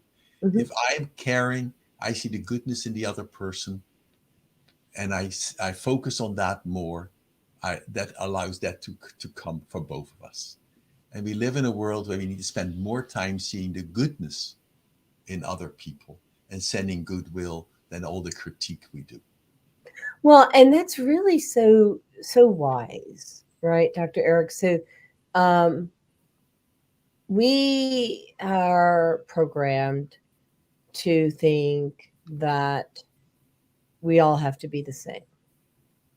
Right. And certainly that became heightened over the last few years, that we all have to be the same. We all have to treat our bodies the same. We have to treat each other the same, and 6 feet apart.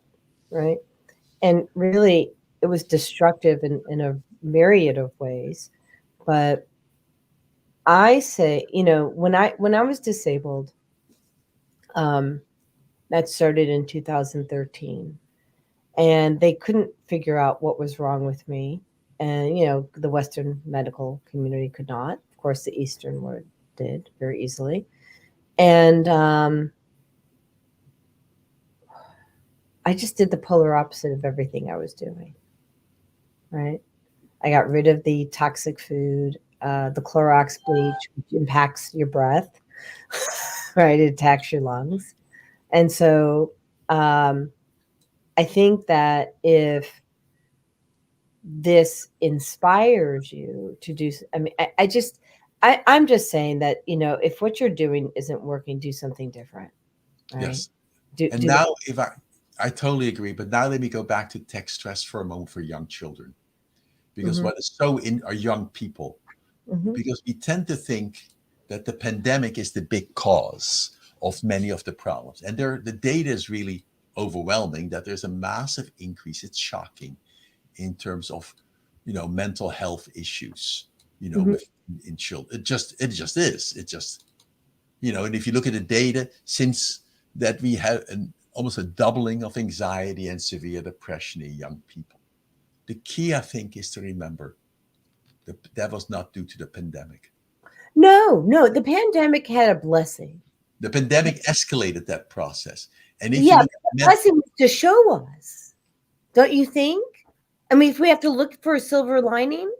Yes, we got such a big increase that it made it more visible. And there at least, but think of the data. If you look at the data from 2008 to 2020, that's before the pandemic, what you see is that the mental health trends for young people experiencing serious physical distress in the past month had literally doubled during that time period. That's pre-pandemic.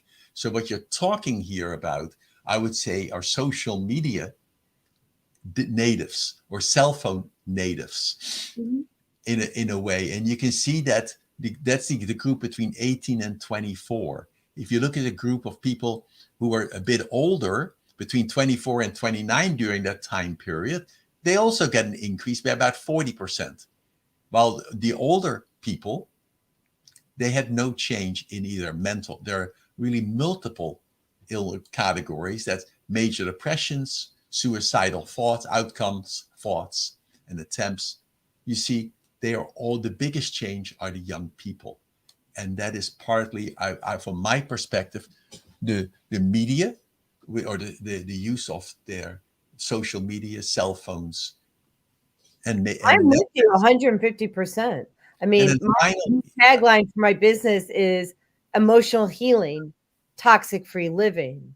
And the toxins, toxins, traumas, thoughts, right? And what you're referring to here are these, micro and macro traumas, right, that are happening to the body, and that impacts our emotional well-being. So I completely align with what you're saying.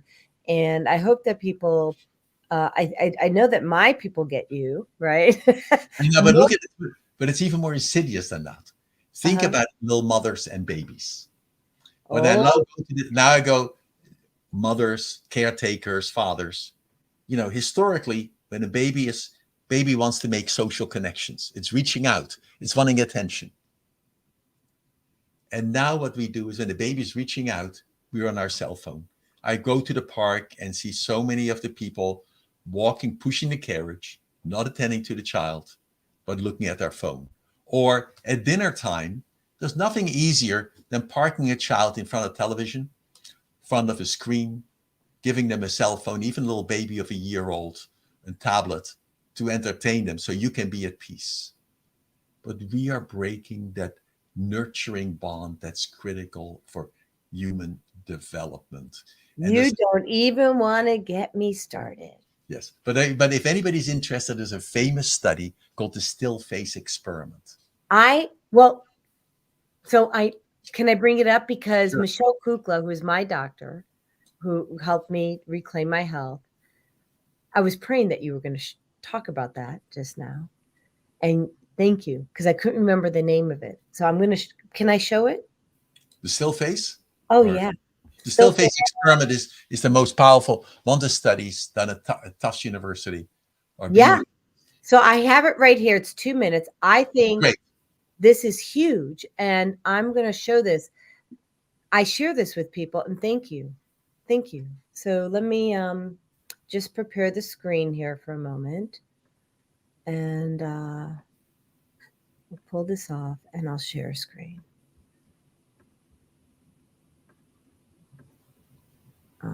And then I just need to go back here. Yes, that's it.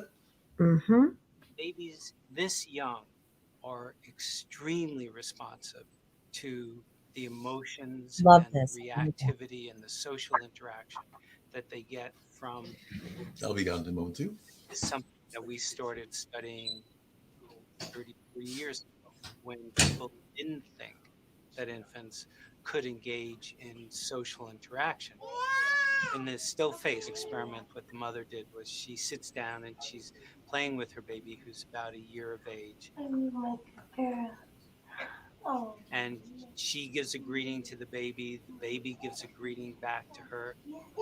This baby starts pointing at different places in the world, and the mother's trying to engage her and play with her. They're working to coordinate their emotions and their intentions, what they want to do in the world. And that's really what the baby is used to. And then we ask the mother to not respond to the baby. The baby very quickly picks up on this. And then she uses all of her abilities to try and get the mother back. She smiles at the mother. She pulls the mother, looking where she is.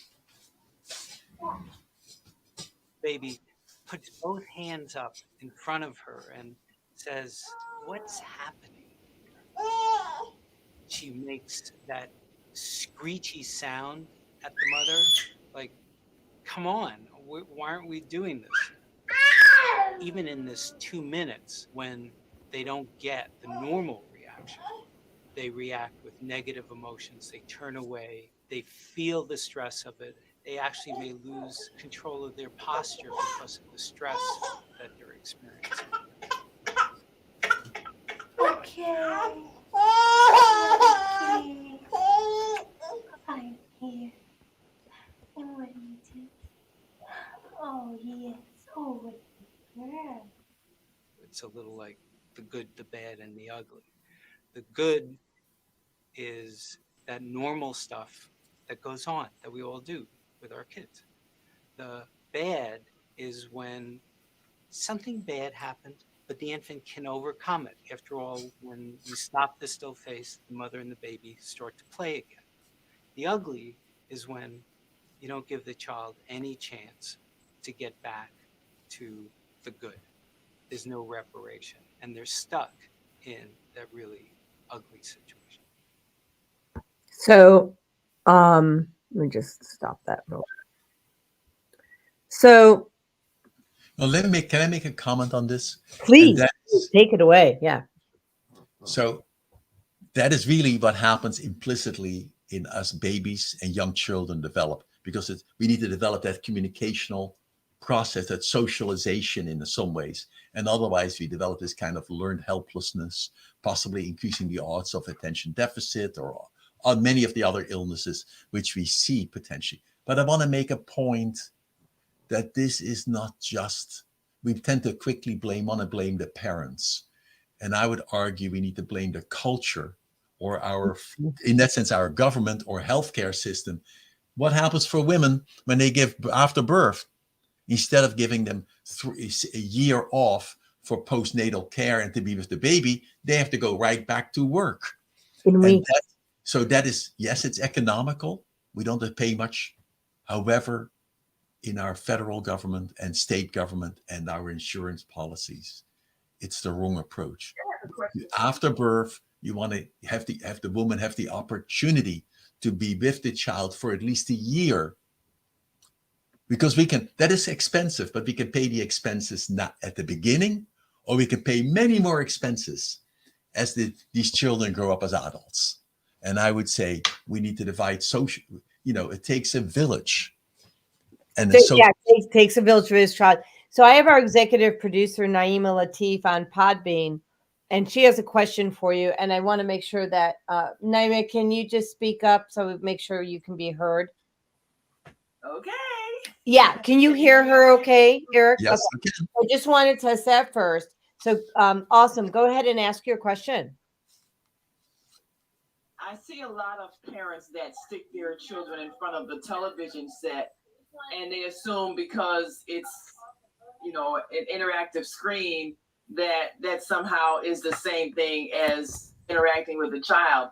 But with a TV screen, which basically can't talk back to you, be kind of have the same effect as the child being ignored, because they're looking at something that isn't interactive, and they're just stuck there with no back and forth stimulation. So would it have that same effect emotionally for a child of feeling abandoned or feeling like they're not being responded to? Let me put it in that. I think it's a very good question and a very challenging one in a way, because we can't even do a study in the United States, because almost everybody has put kids in front of TV, or, and if you're an older generation, it was the Mickey Mouse Club or whatever. Right. I happen to agree, but there's for multiple reasons. One, early childhood is a period to develop hand-eye motor coordination and body movement. You need to be physically fit. The data is overwhelming. The more physical motor activity you do, the more physically you have been active, more likely your health will be much better in old age. That's hard to believe. The data is there from the Swedish studies. Oh, I believe it all day long. I mean, I'm two things. One, I'm seeing, and the last time I saw was at the Orlando conference, because I don't really see people, kids in baby carriages, just because my friends are older. But this woman had a huge iPad with her infant in the baby carriage, and I was like, "Do you understand what you're doing?" She was not well received, of course. And then, well, you see, it's natural that it works, because remember, from the evolutionary perspective, we need to react to external stimuli. What is a screen? It is a moving stimuli which evokes that natural adaptive behavior that allowed the human being to survive for many years. The child reacts to it. But what is the difference between learning that? Think of impulse control problems. Think of attention. Mm-hmm. Our attentional ability has changed in the last 10 years from being able to attend to something for 150 seconds to 44 seconds. How come? Well, if I want to be a good student, then I need to be able to direct my own attention at something, which comes from the inside going out. What does the screen do? What does television do? You sit passively, and now the rapid changes evoke your attention. So the screen activates your attention, not you activating your attention. The second part, are you the dog, or are you the tail of the dog? You're now correct. And then the other part is it may even hinder your own creativity in a way, because our human history is that we had oral traditions. You would sit around, people would tell stories, and then you could visualize unknowingly. You could see the story. You're creating your creative process through those words. The analogy would be reading, where people read to you. And when you read a book, you create a story.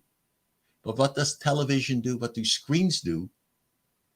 It creates the visual story, so you don't have to do anything. And remember, in our evolutionary past, everything we saw is real. So we have no mechanisms in our brain to really say that what we see on the screen is not real. And this is in fact the reality, because if you look at go to a horror movie, watch a horror screen or whatever. And most people, not everybody, it's always, but 90% of the people, when they leave the movie and now they walk outside and they hear footsteps behind them, it evokes all the terror which was triggered in the movie. Well, if it was just a movie and had no reality, it should not carry over in your life. Well, it's interesting because as a child, I used to get very scared. Like that was me, right? And now I can watch like a Jurassic Park or whatever those movies are. And I don't watch movies too often, but when I do, I'm kind of in a different mindset. And I'm laughing at it going, well, that's not real. That's not real. That's not real. That's not real. And so I'm non-responsive to it. Like I finally made the distinction between reality and non-reality. But it took years. I'm going to be 60. It took years. So and now going back to children, I would say there are two parts. One, they develop sitting disease because that's all you do in front of the screen. Right. Two, you get the blue light at night that affects your biological rhythms. Three, your body you're not getting this cognitive development or social development where you're reactive. 4, you become a passive participant, and when actions happen, you don't have to do anything. So right. Learned helplessness. Yeah. Correct.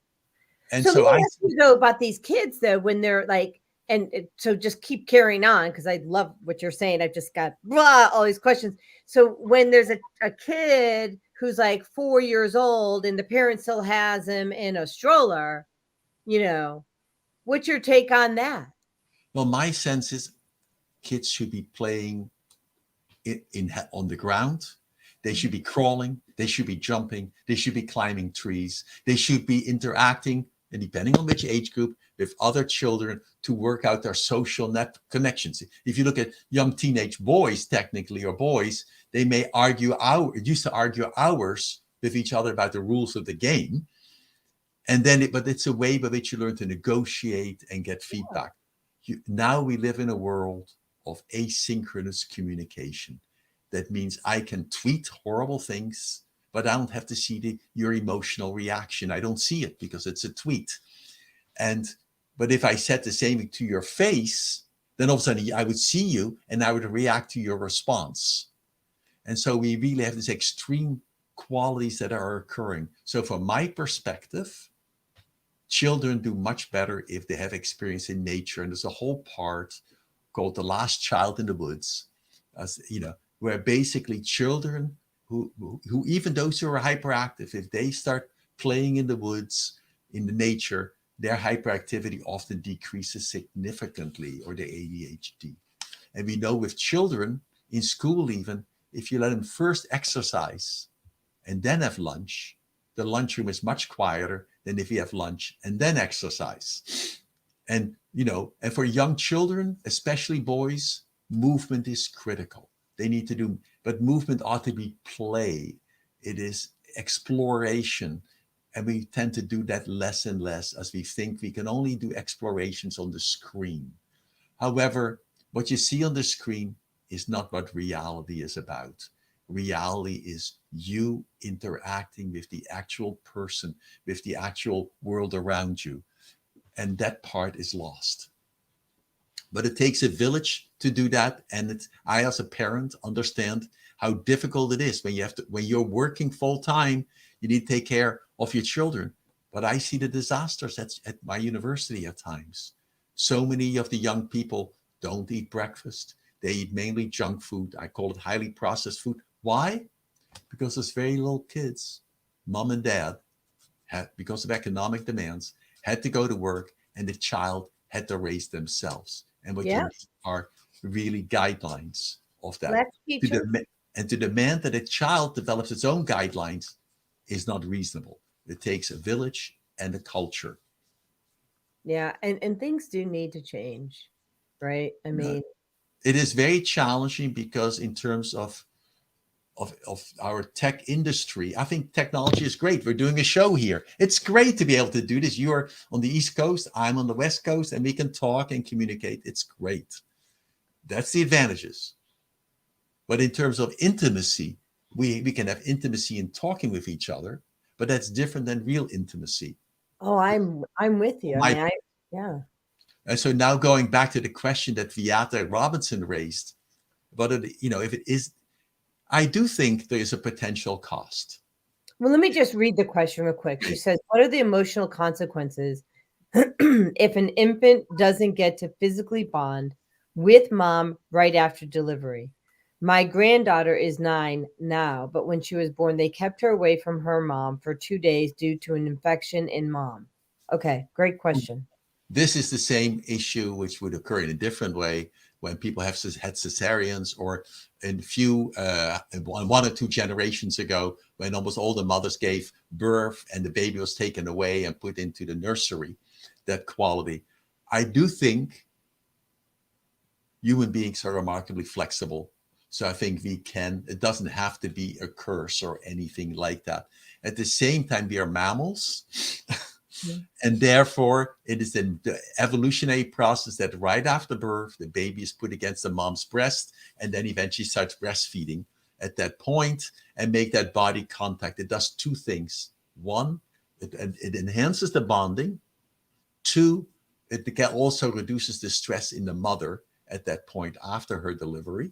So that bonding part is very healing. Does this mean, the question is, by not having had that body contact for 2 days, is the baby permanently scarred? I think it doesn't have to be that way. I think there could be an effect for some kids, but I think depending on how the child was raised with the parents, it's just different. So we are not just only one event. The event sets a stage, but how we use ourselves, what happens in our family, makes many differences. Some kids are born very sensitive. They need lots of caring and they're reactive to almost anything. Some kids are different. So yes, I would not recommend that the baby is kept away from the mother. And I would say the data is quite useful or important that kids who are born premature, that they are now doing kangaroo care, where the premie is almost held against the mother itself. That seems to increase the well-being of the baby, possibly the mother as well. And I think both are true. But I would just say it happened. Now just give her tender, loving care, set clear boundaries, and just see in the child the goodness and the potential. And well, so let me ask a follow-up question to this, because I have a thought that the addictions that these children are having, whether it's addiction to technology or a food or what have you, is also coming from two places, which is the womb and then from their food supply, meaning I think I actually emailed this to you in response to one of your articles, the bliss point. And the bliss point, for people who are not aware, is a formula created by Dr. Pepper, the founder of Dr. Pepper, which I think is Howard Moskowitz. No relationship to me. No relationship to you, right? And oh yeah, no relationship to you. Sorry, I'm like Moskowitz. No, Dr. Pepper. So it's the bliss point, and the bliss point is the formula for sweetness and sour and salt. Okay, that has the human crave more, so that you don't want just one potato chip. You want another Dr. Pepper. Or you want another piece of whatever it is that you're eating. Think of it in a way I'll call it an evolutionary trap. From an evolutionary perspective, we wanted calories, we wanted sugar, we wanted some salt. There's almost there's no mechanism in our body to say no to that, because we needed those calories to grow. Now all of a sudden we have our food industry who now supplies an excess of this and purposely processes so it has the right taste and flavor, just like what you said, the kind of bliss. Yeah, because he sold that formula to every food manufacturer in the world. Basically, and that's the whole food industry that tries to design the kind of taste, the mouth feel. And then we demand that we have voluntary control. But remember, a baby, what is its task? or a child or an adult to get calories so it can survive if famine is next door. Yeah. And so the one who could eat more had no problem. But the foods we always ate were natural foods with lots of fiber and all this stuff. And now, however, we have taken the cue which comes into our mouth to simulate that, to evoke that survival process, basically what it would be. And then we eat more and more. And then we demand that children have voluntary control, that they should not eat this. It's totally unfair. It's totally unfair. They don't have control. And then they grow up and they have addictions to things like drugs and alcohol and cigarettes or what have you. And I assert it's starting in the womb based on the mother's diet. And then it's based on that baby food that they're giving them if it's processed.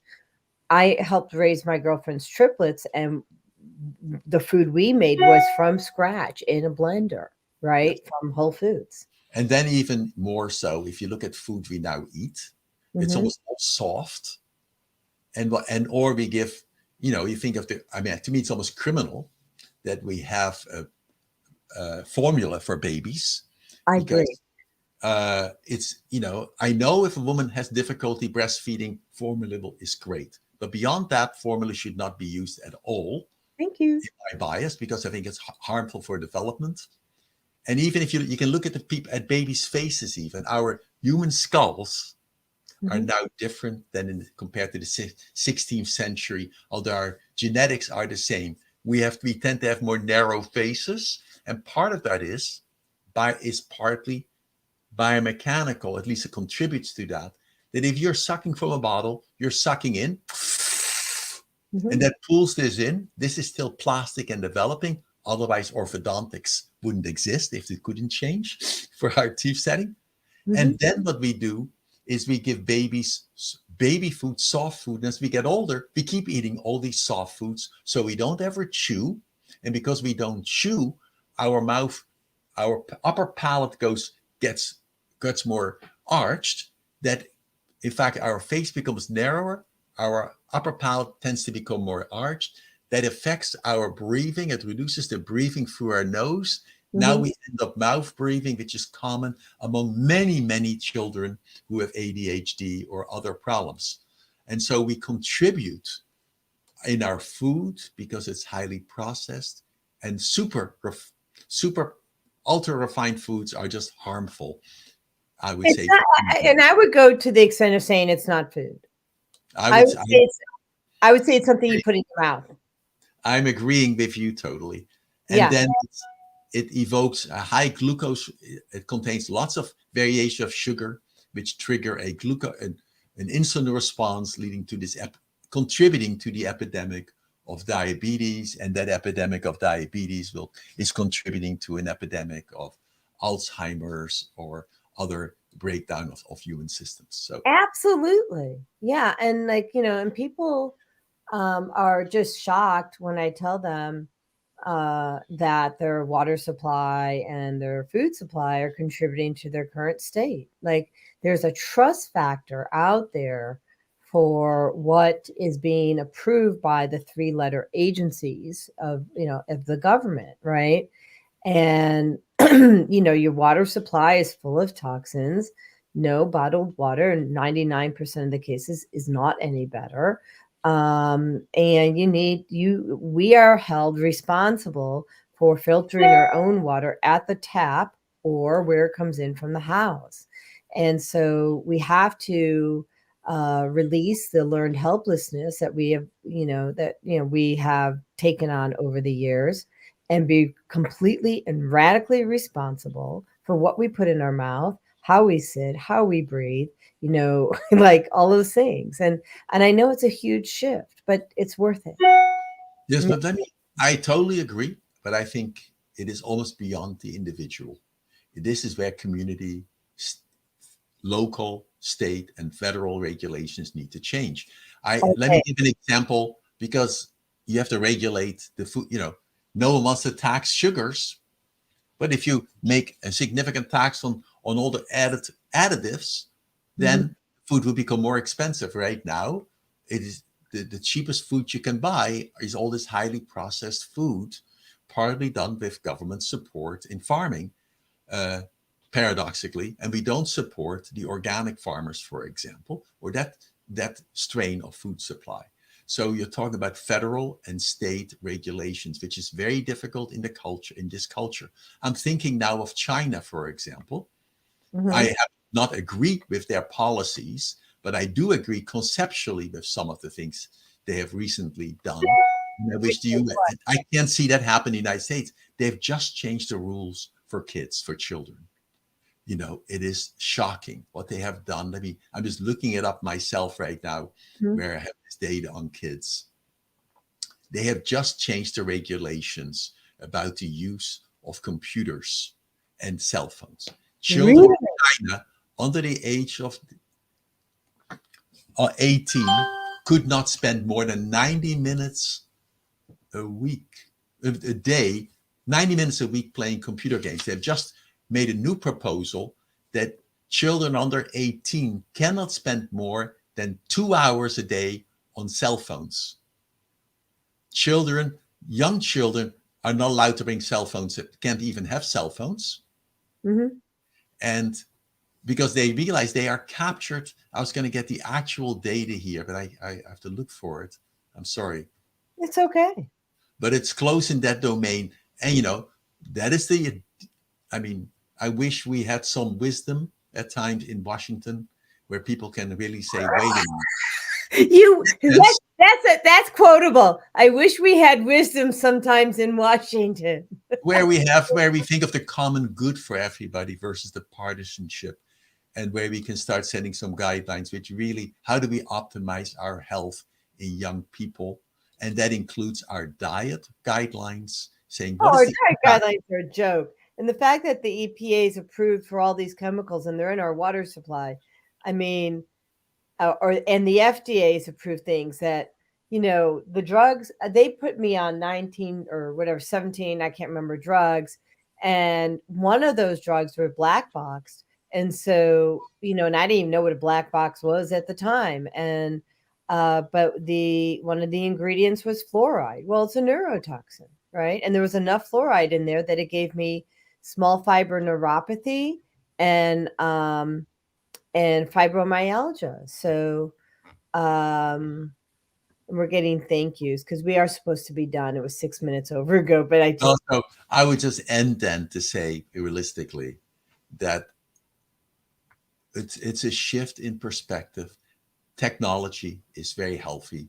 It's useful for how we live, to meet people. However, you need to set the constraints and limits. It's just like having dessert. Dessert in food is great.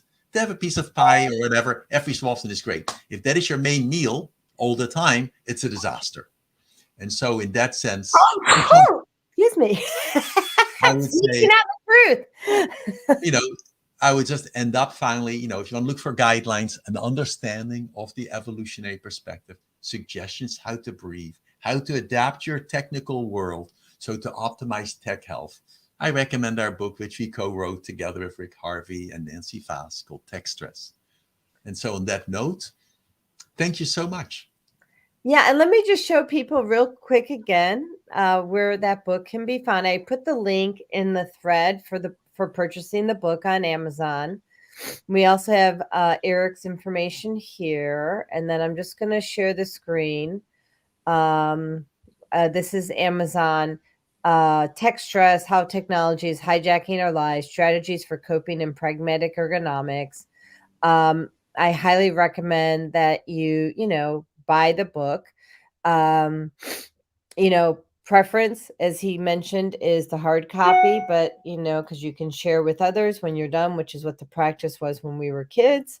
And then, and honestly, I do both, because there was a time where my eyes couldn't follow the page, which we kind of talked about. Now I'm able to read and have my eyes follow the page again. So I prefer having a book in my hand. But really grateful, Dr. Erik, for you sharing your wisdom.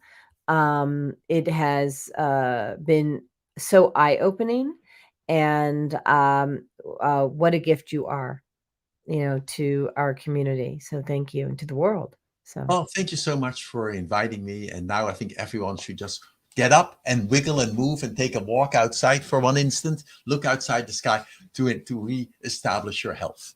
Thank you so much. thank you, and thank you, Donna and Teddy, and all my our followers, and Rajai and everyone. So we're looking. Yeah, this will be good. And next week we have Dr. Matt Smith from Travel Puncture on, and we'll be talking more about stress and other methods, because there's so many ways to approach reclaiming your health, and doing it just using even your breath. So I'm going to go ahead and run the ending, and thank you very much, everyone.